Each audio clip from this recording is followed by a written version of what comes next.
नमस्कार मंडळी, M S cooking चॅनलमध्ये सर्वांचं स्वागत आहे। आज आपण बनवणार आहोत इडली बनवण्यासाठी आपण इथे 2 मोठे कप तांदूळ घेतले आहेत, 1 मोठा कप उडीद डाळ घेतलेली आहे। ह्याला व्यवस्थित मिक्स करायचं आहे आणि पाणी ओतून व्यवस्थित 2-3-4 वेळा वॉश करून घ्यायचं आहे। अशा प्रकारे आपण वॉश करून घेतला आहे। आता याच्यामध्ये मी पाणी ओतून टोप भरून पाणी ओतून याला 4 तासासाठी भिजत ठेवणार आहे। व्यवस्थित झाकण ठेवून याला 4 तास भिजत ठेवायचं आहे। आता आपले 4 तास झालेले आहेत। आता आपण याला खोलून बघू, आपले व्यवस्थित भिजले आहेत बघा, चेक करूया। हे बघा, आपले तांदूळ आणि डाळ व्यवस्थित भिजलेली आहे। आता आपण हे मिक्सरला लावून घ्यायचं आहे।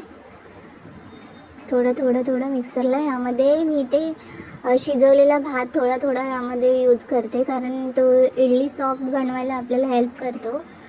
आणि थोडं पाणी ओतून हे बॅटर आता आपण मिक्सरमध्ये बारीक वाटून घेणार आहोत। आपण जास्त बारीक पण नाही वाटायचं आहे आणि जास्त जाड पण नाही वाटायचं। हे बघा, तुम्ही इथे बघू शकता मी कशा प्रकारे वाटून घेतलं आहे। मी एका बाउलमध्ये हे वाटण आता काढून घेते। अशा प्रकारे मी आता हे सर्व वाटण जे आहे ते वाटून घेणार आहे इडलीसाठी।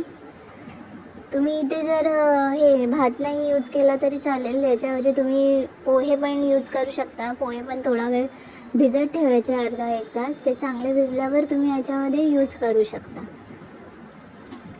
अशा प्रकारे आपलं इडलीचं बॅटर आता रेडी झालं आहे बघा, छानपैकी।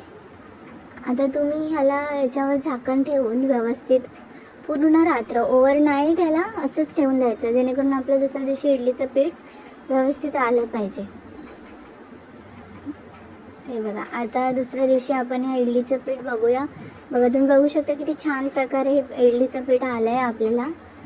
याच्यामध्ये आता आपण मीठ टाकणार आहोत आणि ते व्यवस्थित मिक्स करून घ्यायचं आहे आणि परत थोडा वेळ झाकून ठेवायचं आहे। किती छानपैकी आपलं इडलीचं पीठ आलं आहे बघा। तर मीठ आपण दुसऱ्या दिवशी टाकायचं, कारण त्याच वेळी टाकायचं नाही। इथे आता मी इडलीचं भांडं घेतलं आहे, त्यामध्ये पाणी टाकलं आहे स्टीम होण्यासाठी इडलीला आणि अर्धा लिंबू टाकला आहे थोडं। आता आपले जे इडलीचे भांडे आहेत गॅस पेटवून घेतलं आहे।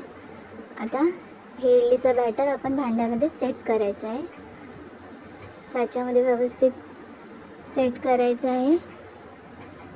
आणि आता त्या स्टीम व्हायला आपण सर्व भांडी व्यवस्थित एकावर एक ठेवून झाकण बंद करून ह्याला शिजायला 15 मिनटे लागतात। 15 मिनटं आपण स्टीम करून घेणार आहोत। आता आपली 15 मिनटं झाले, आपण चेक करूया। आता तुम्ही बघू शकता इथे किती छान प्रकारे ही इडली सॉफ्ट एकदम तयार झालेली आहेत। ह्याला चाकूच्या साहाय्याने किंवा चमच्याने पण आपण व्यवस्थित काढू शकतो।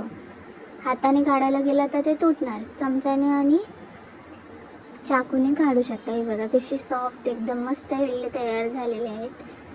तुम्हाला जर माझा व्हिडिओ आवडला असेल तर प्लीज लाईक करा, कमेंट करा, सबस्क्राईब करायला विसरू नका। धन्यवाद।